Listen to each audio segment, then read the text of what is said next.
Today on The Young and the Restless, Jack's proposal goes over like a lead balloon. Summer spots Kyle and Audra, and Tucker and Ashley hatch a scheme involving Phyllis.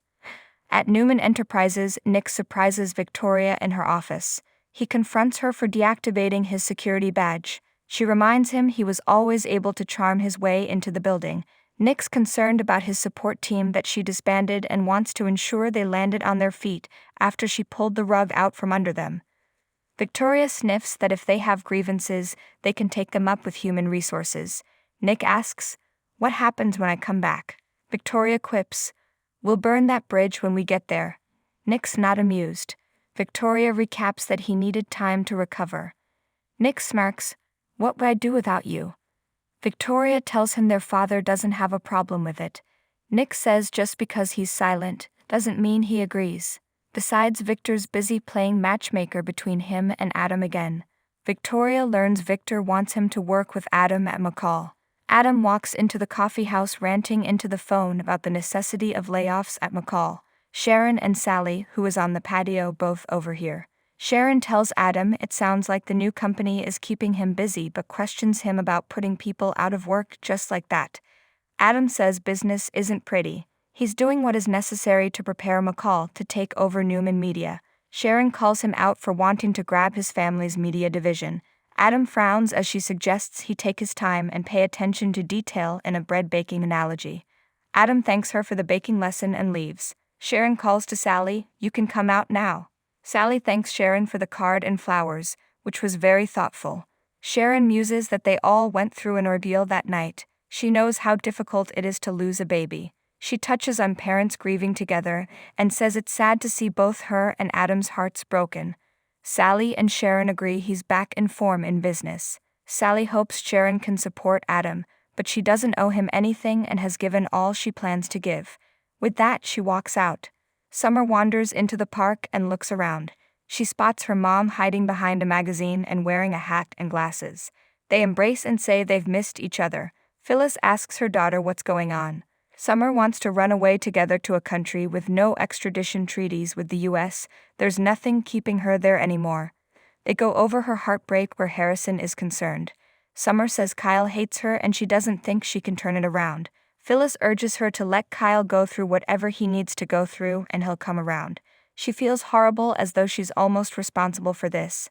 Summer gops, "Well, yeah, you absolutely are." At the Abbott house, Tracy and Billy feel like they've been summoned to the principal's office. Diane and Jack appear and want to get to the heart of the matter. Tracy points out the whole family isn't there, but Jack says the critical ones are and they need to get started. Jack crabs about Ashley announcing a new company without telling the family. It's the second time she's decided to play dirty, and they need to protect Jabut at all costs. Kyle walks in as Tracy demands to know what that means. Kyle notes they're having a family meeting without Ashley or him. "If you have something to tell me, now would be a good time." The richest soap opera families. Jack reminds Kyle he chose not to take another position at Jabut. He can't have it both ways. Kyle asks if the new motto is family. You're either in or you're out. He mocks that the great Jack Abbott has spoken. "At least I know where I stand." Tracy assures Kyle that his place is there with all of them. Diane asks Jack, "Please, don't do this." Jack's unmoved, so Kyle walks out. At Society, Tucker and Ashley agree that Diane and Jack are up to something. Ashley feels they shouldn't be surprised given they dropped a bomb on them. Tucker has a bomb of his own to drop. He places a box on the table and tells Ash it's a secret weapon. She can also consider it her wedding gift. He deems it her fondest wish come true. Ashley finds that hard to believe and opens the box to find a slip of paper with a phone number. Tucker tells her it's the number of a gentleman he knows who is the key to bringing Phyllis home for good. Ashley muses that Phyllis is the person that could get rid of Diane once and for all, and asks, "This guy is going to make my dreams come true." Tucker says yes, he's closing in on the guy who survived Phyllis's ambulance crash. He fills her in on what he overheard yesterday between Phyllis's kids. The driver is the key to her defense. If he can bring this guy home and keep her out of lockup, she'd be beholden to them. At Crimson Lights, Sharon emerges from the back to see Victor seated at a table. She's glad he's there as she needs some information. She asks what's behind his push to have Nick and Adam work together. Is it to save Adam or for Victor's benefit, hoping that the boys will have some kind of sibling breakthrough working together? Victor wonders what makes her think he can't achieve both things. Sharon finds this admirable but worries about putting Nick in a position where an already tense relationship could be made worse. Victor asks if she has another idea. She just might. At Newman, Victoria supposes there's a crazy sort of logic to Nick working with Adam. Nick replies, "Said the sister who couldn't wait to get rid of me." Victoria denies that's true. Nick asks her to be honest about his ouster. Victoria just wanted to give him time. She admits Nate's more in line with the way she works now. He never had the stomach for it.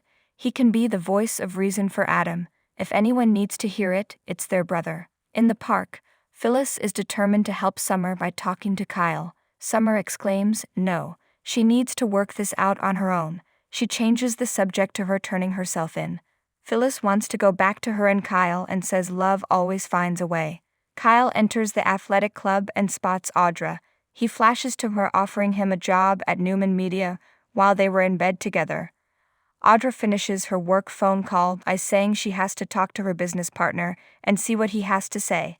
Kyle teases that she's being presumptuous of her to assume. She's just manifesting their future. Kyle says, "Your job offer?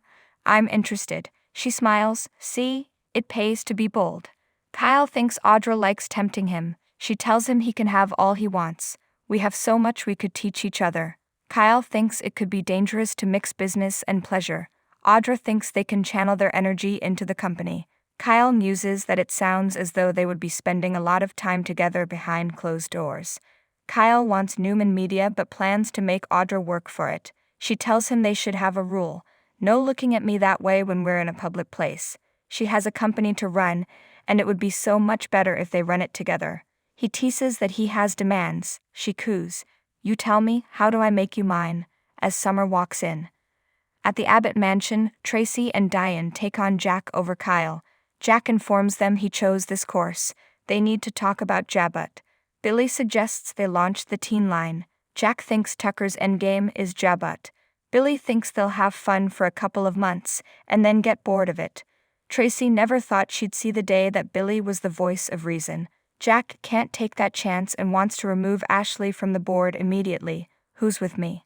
Nick arrives in Sally's suite. He knows he upset her when he talked about working with Adam. She says he should be able to talk about Adam whenever he wants. Nick says, "Good, because I could use your advice." Adam returns to Crimson Lights, where Sharon tells him he didn't say goodbye before. He apologizes. He has a new company to run. Sharon chirps, "So do I. It's exciting, isn't it?" Adam asks what she's talking about. Sharon says, "Kirsten Incorporated. Cameron left it to me in his will.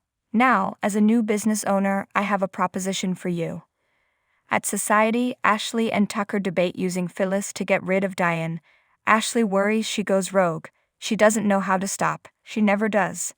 Tucker questions how much damage one person can really do. Ashley maintains that it's risky. Tucker banters, "You like risk, don't you?" He suggests they not point her in Diane's direction, but Jack's instead. At the GCAC, Summer watches as Kyle warns Audra it will take a lot to get him to walk away from Jabut. Audra promises to make him forget and give him something to. Just then, Summer interrupts. Audra says she was on her way to the office. Kyle will be in touch about that other matter.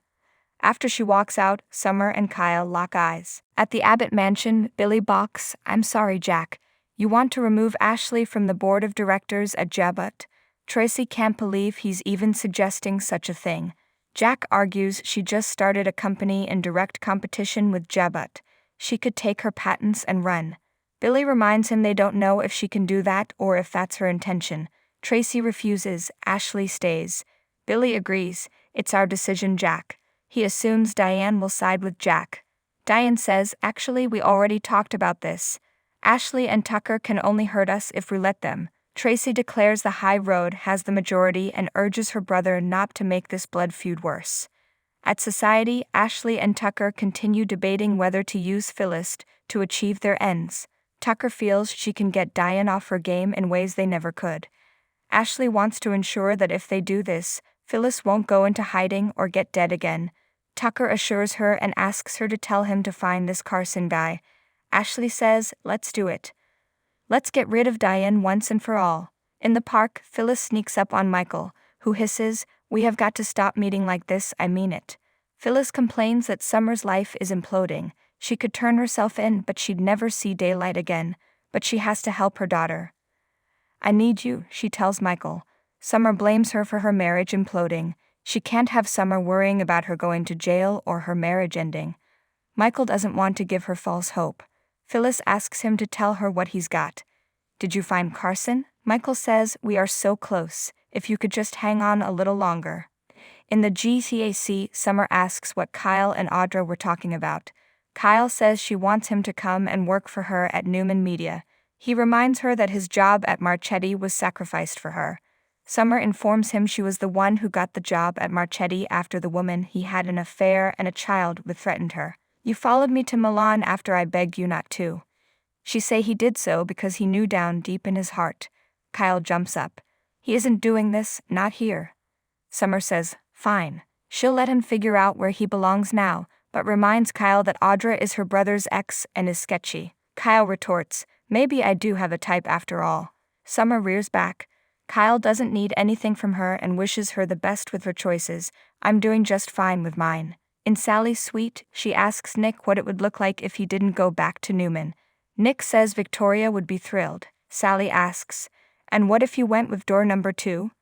Nick says he'd be a pawn in Victor's game, but he wouldn't be doing it for him. Sally asks, why then? Nick says Adam has nobody to talk to about what he's been through. He's going to turn into the old Adam again, and none of them will be safe. Sally gawps, wow, that was unexpected. You really care about your brother. At Crimson Lights, Adam wonders if Sharon's proposing he buy Cameron's company from her. She says no, she wants to merge. We put it all together and make it into one powerhouse company. We do this thing together.